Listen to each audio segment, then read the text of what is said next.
भारत में हर साल 10 लाख लोगों को सर्पदंश होता है, जिसमें से 50,000 लोग अपनी जान गंवाते हैं। लेकिन सर्पदंश के ऊपर इलाज के तौर पर की जाने वाली कुछ बुनियादी चीज़ों की सही जानकारी से आप अपनी जान बचा सकते हैं। और आज के इस एपिसोड में हम उसी जानकारी से अवगत होंगे। आज हम देखेंगे 2 ऐसे बुनियादी तरीके जो 100% किसी भी जहरीले सांप का दंश लगने पर आपकी जान बचा सकते हैं। उम्मीद करते हैं कि उन तरीकों का इस्तेमाल करने की नौबत आप पर कभी ना आए, लेकिन अगर वो नौबत आ भी जाए तो इन तरीकों को सीखने के बाद आप उनसे अपनी या अपने किसी चाहने वाले की जान जरूर बचा सकते हैं। मेरा नाम है स्वप्निल खताल और आप देख रहे हैं FWC नेटवर्क।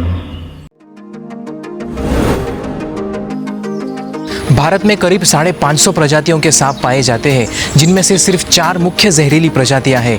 फिर भी यहाँ करीब 50,000 लोग हर साल सर्पदंश का शिकार हो जाते हैं। वैसे पूरी दुनिया में भारत ही एकमात्र ऐसा देश है जहाँ इतने बड़े तादाद पर लोगों की जान सर्पदंश के कारण जाती है।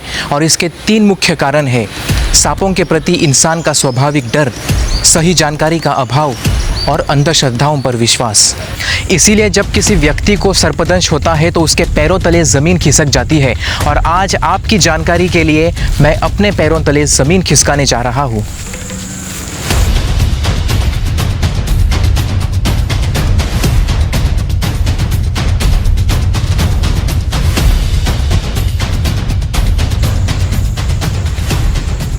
वैसे मैंने सोचा था कि मैं पहले खुद को एक असली सांप से डसवाऊंगा, उसके बाद आपको दिखाऊंगा कि कैसे आप उसके ऊपर ट्रीटमेंट करके अपनी जान बचा सकते हैं। बदकिस्मती से YouTube के कम्युनिटी गाइडलाइंस और भारत के वन्यजीव कायदे के कारण मेरी उस सोच पर रोक लग गई। लेकिन मैं प्रदर्शन के लिए इस ब्लेड की मदद से यहाँ पर एक घाव लगाऊंगा, ताकि आपको ये दिखा सकूँ कि अगर आपको सर्पदंश हो जाए तो आप कैसे अपनी जान बचा सकते हैं।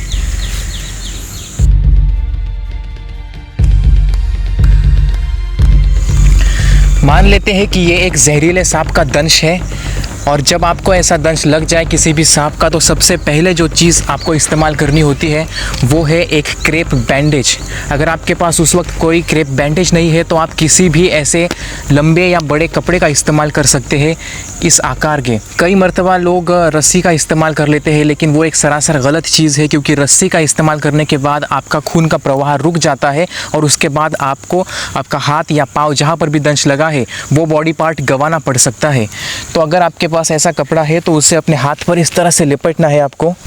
इस क्रेप बैंडेज को लपेटने के पीछे का मकसद यही है कि जो भी जहर आपके खून के अंदर मिला हुआ है वो आपके दिल तक ना पहुंच सके।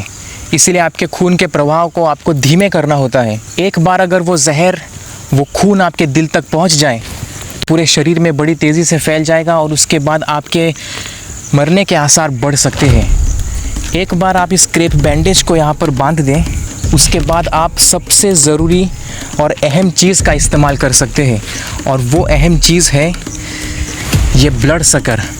दरअसल ये एक मामूली सिरिंज ही होता है कुछ इस तरह का, लेकिन हमने ब्लेड की मदद से इसके ऊपरी हिस्से को काट दिया है, जिसके बाद यहाँ पर एक बड़ा ओपनिंग, एक एग्जिट क्रिएट हो चुका है। और अब आपको इस ब्लड सकर को अपने घाव पर रखना है जहाँ पर भी आपको सांप ने डसा है, और उसके बाद इस पिस्टन को इस तरह से खींच लेना है। इसे खींचने के बाद यहाँ पर सक्शन क्रिएट हो जाएगा, एक दबाव निर्माण हो जाएगा, और उस दबाव के कारण सांप का वो जहर और आपका खून धीरे धीरे बाहर निकल जाएगा। अगर आप ब्लड सकर का इस्तेमाल सर्पदंश के 2 से 3 मिनट के अंदर सही तरीके से कर पाए तो लगभग 70 से 80% जहर आपके खून के साथ उसी वक्त बाहर निकल जाएगा और आपके जान बचने के आसार भी बढ़ जाते हैं।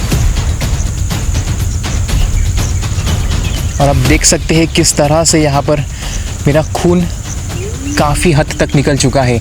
बारी बारी आपको इस ब्लड सकर का इस्तेमाल करना होगा, और सही वक्त रहते ही अगर आप इसका इस्तेमाल कर जाए तो अपनी जान बड़ी आसानी से आप बचा सकते हैं। सबसे ज़रूरी सवाल जो लोगों के मन में आता है, जब आपको सर्पदंश हो जाए तब आपके पास ये ब्लड सकर और क्रेप बैंडेज ना हो, तब आप क्या करेंगे? दरअसल ये ब्लड सकर और ये क्रेप बैंडेज आपको किसी भी सरकारी अस्पताल में बिल्कुल मुफ्त में ही उपलब्ध हो सकते हैं। तो अगर आप जंगल में एडवेंचर करने के लिए जा रहे हो, पहाड़ों की चढ़ाई करने के लिए जा रहे हो, उस वक्त आप अपने साथ बैग में इन दोनों चीज़ों को भी रख सकते हैं।